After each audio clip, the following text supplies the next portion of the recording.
Salut encore une fois de plus. Comme je l'ai si bien dit, je réitère encore une fois de plus mes condoléances aux familles éplorées et à toutes les personnes qui ont vu un de leurs proches aussi englouti dans la boue, enseveli, enfoui pendant qu'ils étaient en pleine vie.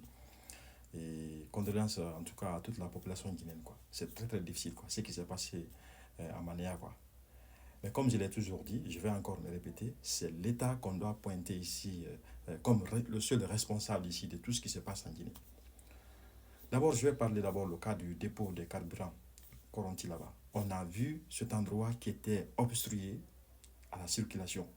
Pour accéder à la ville, il fallait faire en tout cas des minutes et des minutes. Ça n'a dérangé personne. Cet endroit est resté comme ça jusqu'à ce qu'il y a eu explosion. Et ça a créé des victimes, des dégâts vraiment incommensurables. C'est en ce moment que l'État a commencé à réfléchir où désormais délocaliser cet endroit, quoi. Après avoir connu en tout cas des victimes. Et le même État, comme toujours, au stade de Zerkouré, un tournoi était organisé et mis au nom, bien sûr, du président de la transition. Et on a vu, il y avait bel et bien un représentant, bien sûr, du président de la transition, en l'occurrence le ministre des Sports. Ce monsieur, au lieu de dire si vous voulez, aux jeunes, aux spectateurs qui étaient venus regarder le match, que de ne pas bouger, il n'a pas fait ça. Lui-même, à la moindre occasion, il a sauté pour justement se sauver en laissant les autres en détresse. Et finalement, on a vu des centaines de morts là-bas aussi. Comme tout ça, ça ne suffisait pas. Récemment, vous avez vu aussi l'inondation en plein cœur de la capitale, où nos compatriotes ont perdu presque tout ce qu'ils possédaient. C'est-à-dire que des familles ont perdu en tout cas leur demeure, des enfants, des morts par-ci, par-là, quoi. Jusqu'à ce qu'un membre clé même de l'administration de l'État a perdu encore la vie.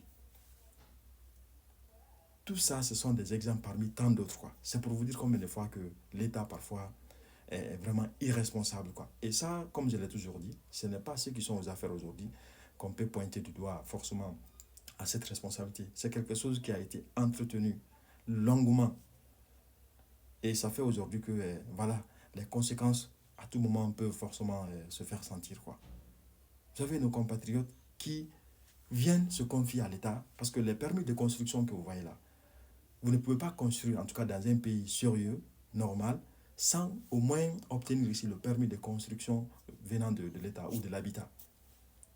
Quand ces citoyens viennent, on leur donne des permis de construction, parfois dans des endroits très risqués, quoi, où normalement le rôle de l'État c'est d'aller voir l'endroit.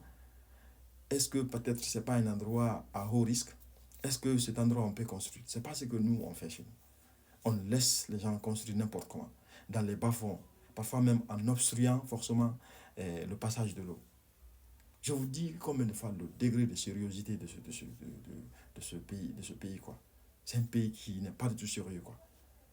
J'ai pris un exemple tout à l'heure. L'exemple où vous voyez un immeuble de plus de 10 étages construit en face du palais de la présidence, les gars.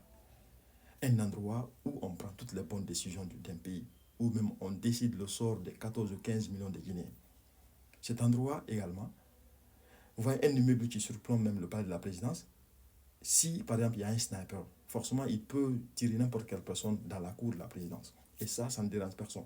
Donc quelque part, l'État même est incapable de prendre ses propres sécurités. Est-ce que cet État peut prendre la sécurité de ses compatriotes? Moi je pense que non. Donc vraiment, condoléances aux familles éplorées encore une fois de plus. Qu'Allah veille en tout cas sur les citoyens guinéens. Parce qu'aujourd'hui, nous sommes orphelins. Voilà, nous sommes orphelins tous. On n'a pas quelqu'un en tout cas qui peut forcément aider ce pays à aller de l'avant, quoi. C'est un seul pays où tout le monde peut devenir président. Un charretier, un fou peut devenir président. Il suffit seulement que voilà, vous faites votre sale besoin et puis vous accédez à la magistrature suprême. On vous dit que c'est Dieu qui donne le pouvoir.